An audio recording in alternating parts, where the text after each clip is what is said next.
What is going on, fellow fans of Clash of Clans? It is your host, Galadon, and yes, I am here in Katowice, Poland. If things sound a little bit different, it's because I am recording from my hotel room all this week as we get ready for the first round of the Clash of Clans $1 Million World Championship Qualifiers. And today, we are featuring the clan InTheLight. These guys finished second in the world. Now, there's all this talk about the Dark Looters this, Dark Looters that, but look at clans like InTheLight. They have an incredible war record, an incredibly organized group of players that have been playing together for years. This clan is over 4.5 years old. These are a tight-knit group of adults from 10 different countries, so exciting to watch. And yes, I had the honor to visit InTheLight a few days ago and got to check out some of their replays. I'm going to share them with you right now. And speaking of sharing replays, a lot of viewers have been asking me the same question whenever I talk about these top clans. They're like, Galadon, are you sure that this clan is okay with you exposing their secrets to attacking? And here's the reason, or there's actually several reasons behind why I think this is okay.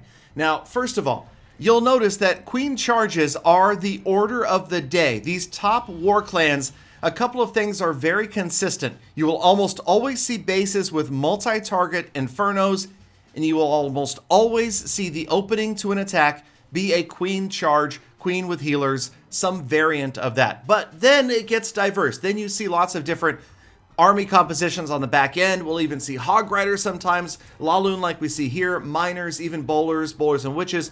So yes, it varies, but at the same time, queen charge, super popular. Is it going to cause things to change?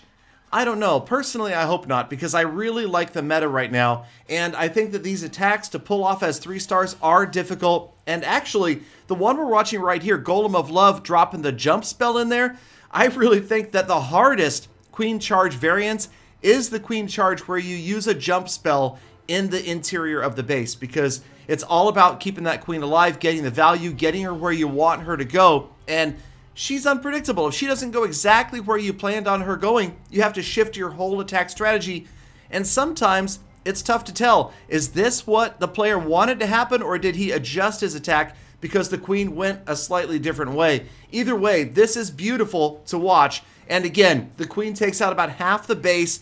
Great use of spell timing and placement, STAP, and of course you're going to see the first 3-star of the day right here from InTheLight. So let me get back to what I was saying, because I get a little bit distracted. Maybe it's jet lag, maybe it's the excitement of what's coming up. I don't know what it is, but anyway.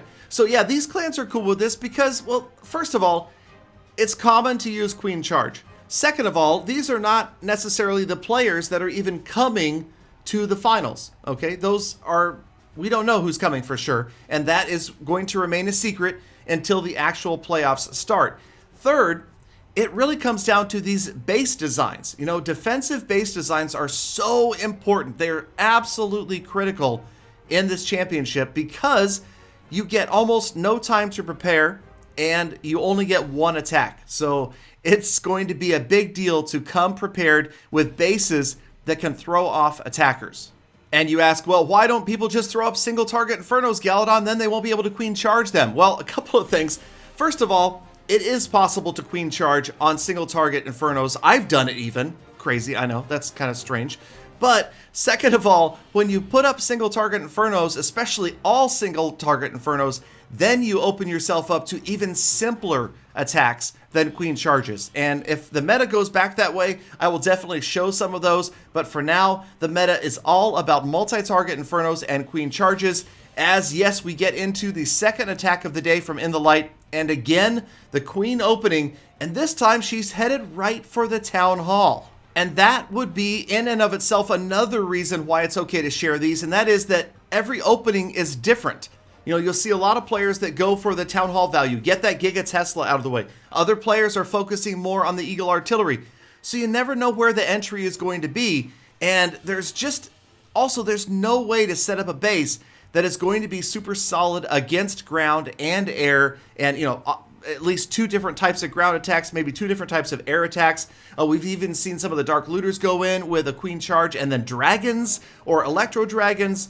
So right now, I just feel like the balance of the game, where the meta stands, is really tough for players designing bases in war. It's just going to be extremely rare that you see a base that can hold up against any attack. And these players, especially the ones we're about to see this coming weekend in Poland, these players are absolute experts at surgically dissecting a base in minutes.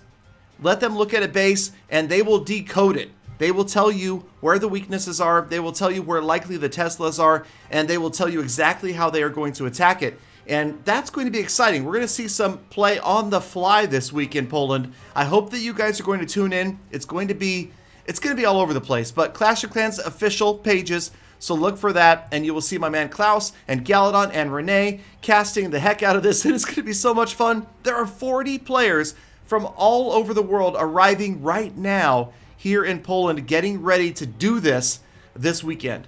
It'll be Friday, Saturday, and Sunday, so make sure that you look it up. Check out Clash of Clans Twitter, check out my Twitter to see the schedule, and don't miss it, because, I mean, first of all, it's just going to be fun. I don't care what town hall you are. It is going to be great to spectate some of the best players in the game. Pick your personal favorites, maybe from a particular country. We've got entire clans coming from China, Japan, the United States, Norway, Germany, I mean, just to name a few. India. It is going to be so cool to see players from all over show up, and I don't know. I don't know what's going to happen. I don't think anybody knows what's going to happen. I mean, obviously, the Dark Looters finished #1, but as you've seen in the videos I've shared, there's a lot of really proficient attackers out there, and the pressure changes things. When you don't have the time, when you've got the cameras in front of your face, oftentimes attackers just don't perform quite the same as they do when they're at home on their couch attacking. And so that's where we have to give everybody credit just for being willing to come out and put their skills on display for the world to see in one of the most pressure-intensive situations possible.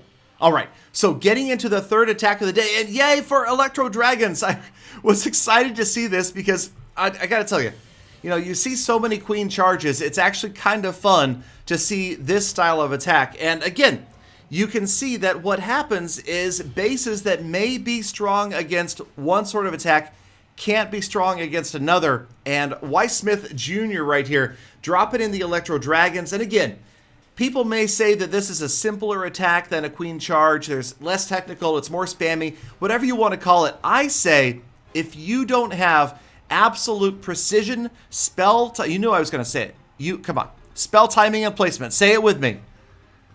That's right. If you don't have that, then you have no chance. If you've got that and you've got a good plan, you didn't just spam your spells, then even an attack with a bunch of E-Dragons and Loons can end up being an overwhelming 3-star, or at least a 3-star, and that's what we're going to see again right here. So I'm ready, you guys. I hope you guys are ready. I'm excited that InTheLight is going to be there. I'm excited that Dark Looters is going to be there, and that Dark Looters is going to see some serious competition. I know that you guys would probably agree that on my channel it's been mostly Dark Looters so far, but again, that was because I was able to visit their clan. I'm happy to visit any clan that's involved in these playoffs, and I'm doing my best. All right, I am going to be featuring a video on the North Watch. That is the players from Norway that are here that qualify through the ESL tournament. And unfortunately, I haven't been able... Okay, I've been rejected twice applying to the Chinese clan, but there may be a language barrier there. And hopefully, maybe once they show up here, I'll get a chance to get to know them a little bit better, check out some of their strategies, and hopefully share them with you guys. Okay, so this was a super close attack. It turned out to be crazy close. The Barbarian King just barely gets through the last Tesla. And actually, while I was watching this, I couldn't figure out what had happened. So I went back and I replayed it because I thought that the Archer Queen was going to get through and that she was still alive. And I didn't see, because she was off camera while I was talking, what happened to the Archer Queen. So I went ahead, went back into the replay, and we're going to replay this all the way back until we see the Archer Queen go in through the enclosure on the left-hand side, that multi-target Inferno. She is eventually going to turn in and be the only unit in the area right here that is going to be headed for that Inferno Tower. Everybody else is going to die, and here it comes. Archer Queen by herself. She gets through the wall, and I was like, what happened to our Archer Queen? Well, that's what happened. Yep. Yep. Of course, how many walls was she going to go through to get to those Teslas? I mean, come on, Archer Queen. That was like 1, 2, 3, 4 layers of walls before she even found them.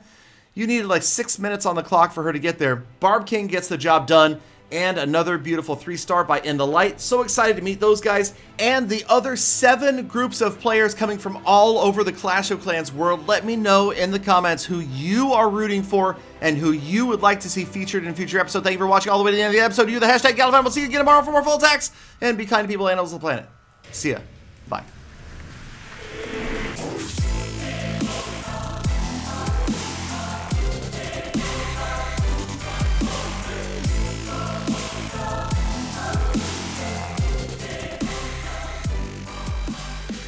Quick public service announcement. Peter is not in Poland, so he won't be here for a few days, but he is working on something huge that he will reveal to you soon.